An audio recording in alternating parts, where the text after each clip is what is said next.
안녕하세요. 저는 체드 곤잘레스입니다.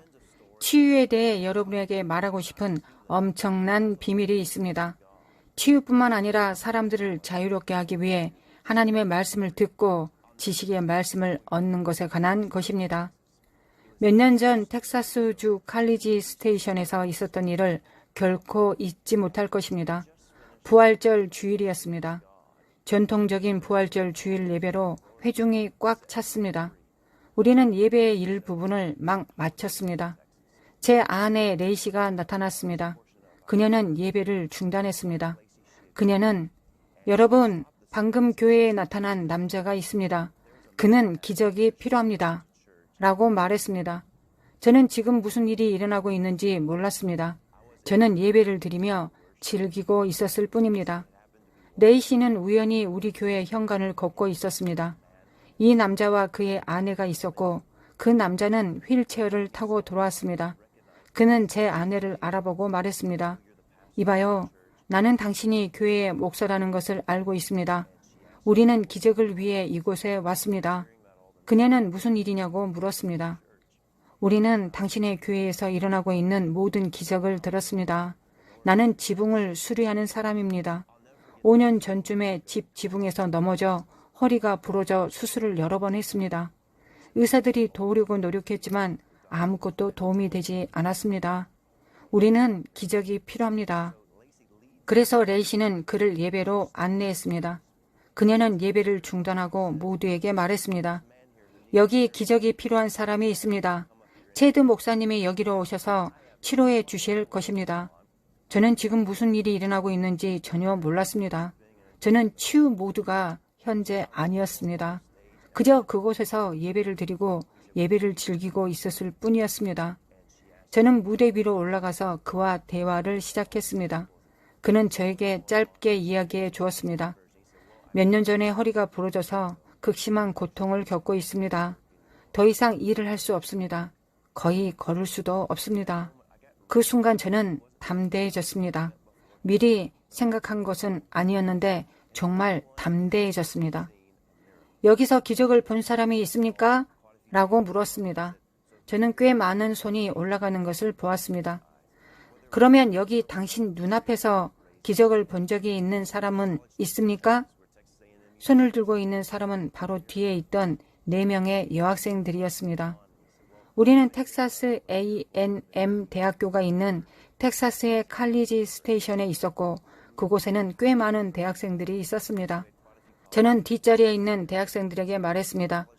다시 말하지만 저는 이 사람에 대해 정말 아무것도 몰랐습니다. 저는 그의 뒷이야기를 몰랐습니다. 저는 아무것도 몰랐습니다. 그러나 저는 정말 담대했습니다. 맨 앞줄에 있던 사람들은 자리를 비켜주었습니다. 이 여학생들이 앞줄에 와서 앉았습니다. 저는 그들에게 기적을 준비하세요 라고 말했습니다. 저는 그에게 다가갔습니다. 저는 이런 종류의 상황에서 신체적 고통이 있는 사람과 평소에 하던 일을 했습니다. 저는 그에게 손을 얹었습니다. 정말 초자연적인 어떤 것도 느껴지지 않았고 전혀 아무것도 느끼지 못했습니다. 단지 손을 얹고 믿음으로 하나님의 능력을 그의 몸에 풀어놓았습니다. 자, 몸을 굽혀서 확인해 보세요.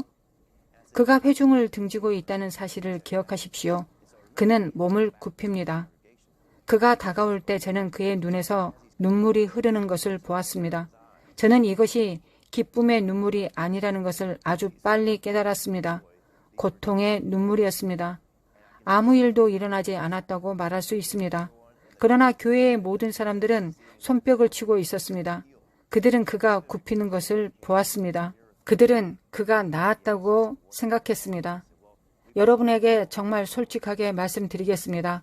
그 순간 이런 생각들이 제 마음을 스쳐 지나가기 시작했습니다. 너는 바보이다. 너는 무엇을 할 것인가? 이 모든 사람들에게 그냥 앉아서 눈앞의 기적을 지켜보라고 말했지만 아무 일도 일어나지 않았다. 너는 어떻게 할 것인가? 이런 생각이 제 머릿속을 맴돌았습니다. 그래, 나는 많은 사람들처럼 이 남자에게 말할 수 있다. 계속 믿으십시오, 형제님. 아시다시피 하나님은 언젠가 병을 치료해 주실 것입니다. 아니면 그의 귀에 대고 속삭이며 말할 수 있습니다. 예배가 끝나면 제 사무실에서 만납시다. 함께 다시 기도하겠습니다. 이런 생각들이 스쳐 지나갔습니다. 당신의 자존심과 명성을 어떻게 지킬 수 있습니까? 분명히 하나님의 역사가 일어나지 않았기 때문입니다.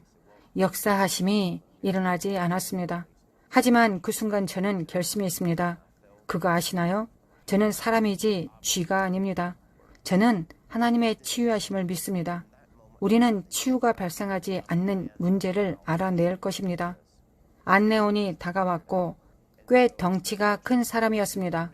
왜냐하면 그 남자는 거의 걸을 수 없고 돌아다닐 수 없었기 때문입니다. 그는 살이 많이 찐 상태였습니다. 그래서 3명의 안내온이 와서 의자를 가져와 그를 의자에 앉혔습니다.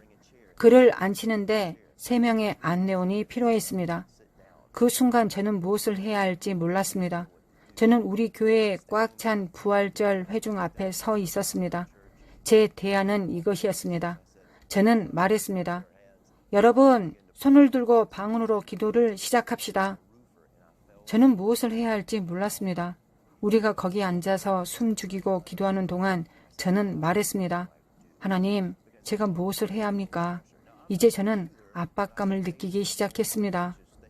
지금 저는 치유자가 아니었습니다. 하지만 저는 방금 이렇게 담대한 발언을 했습니다. 당신이 기적을 본 적이 없다면 여기 올라와서 보십시오.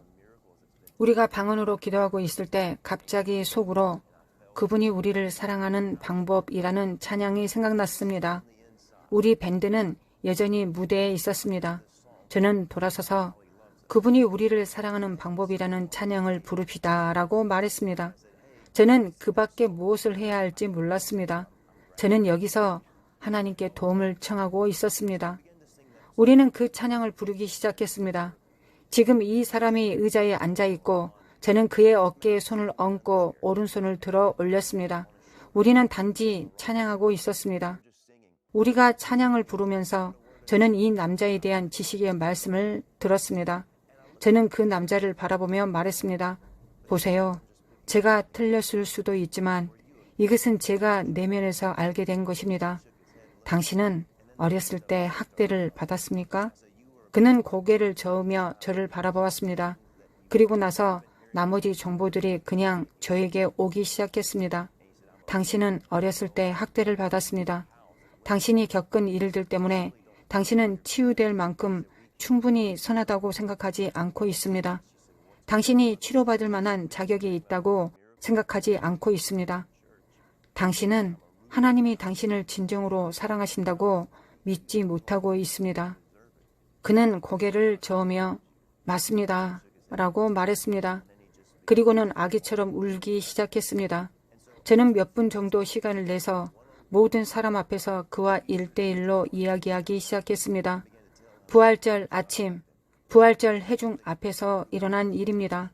하나님께서 그를 얼마나 사랑하시는지 그에게 말하기 시작했습니다. 하나님의 말씀 몇 개를 살펴보기 시작했습니다. 그리고 저는 멈추었습니다. 이제 보세요. 하나님이 우리를 얼마나 사랑하시는지에 대해 이 찬양을 다시 부를 것입니다. 우리가 이 찬양을 부를 때 당신은 이 현실을 염두에 두고 이 찬양을 부를 수 있기를 바랍니다. 하나님은 진정으로 당신을 사랑하십니다. 당신의 행동 때문이 아니라 단순히 예수님께서 십자가에서 우리에게 이미 베푸신 것 때문에 치유받을 자격이 있다는 것을 믿으십시오. 그는 고개를 끄덕였습니다.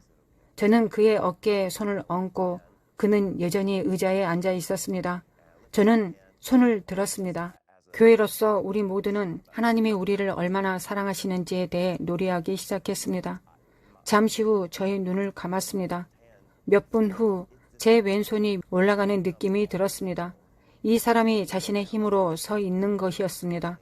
그는 몸을 구부리고 발가락을 만지고 손을 들어 올렸습니다. 그는 완전히 치유되었습니다. 그 이후에 무슨 일이 있었는지 모르겠습니다. 저는 너무 흥분해서 교회 주변을 뛰어다녔습니다. 제 자신에게 흥분했는지 아니면 그를 위해 더 흥분했는지 저는 몰랐습니다. 저는 제 자존심을 알았고 제 평판이 위태롭다는 것을 알았습니다. 하지만 친구 여러분, 저는 이것을 알게 되었습니다. 하나님은 우리 모두가 나사로와 같은 순간을 가지기를 원하십니다. 우리가 밖으로 나가서 자연스럽게 완전히 우스꽝스러워 보이는 말을 하는 것입니다. 그러나 하나님께서 우리 삶에서 기적을 베푸시고 역사하시는 것을 우리가 보는 순간은 바로 이러한 순간들입니다. 그 순간에 정말 초자연적인 느낌을 받을 필요가 없습니다. 그것은 느낌에 관한 것이 아닙니다. 믿음은 느낌에 관한 것이 아닙니다. 믿음은 아는 것에 관한 것입니다. 그 순간이 당신과 제가 하나님의 응답이 필요한 절박한 상황에 처한 순간입니다. 그것은 우리 머리에서 이해가 되지 않습니다. 우리가 보고 듣고 느낄 수 있는 것에 근거한 것은 이치에 맞지 않습니다. 우리는 그분의 말씀을 들을 수 있어야 합니다. 그 순간에 우리의 믿음을 풀어내릴 수 있고 우리가 하나님의 음성을 알고 그분의 음성을 들을 수 있고 그분이 항상 말씀하고 계시다는 것을 알 수 있습니다. 당신은 하나님을 만나야 되고 하나님의 능력을 경험해야 되는 순간이 당신에게 필요할 것입니다. 당신은 하나님의 능력의 경험이 필요합니다. 그러나 그때 당신은 무엇을 해야 할지 모를 수도 있습니다. 그곳에서 당신은 매우 담대하게 당신의 아버지를 부르고 그 상황에서 정확히 무엇을 말하고 무엇을 해야 할지 알 수 없을 수도 있습니다. 그것은 치유의 영역이 아닐 수도 있습니다. 재정의 영역일 수도 있습니다. 자녀와 관련된 상황일 수도 있습니다. 직장에서 기적이 필요한 상황일 수도 있습니다.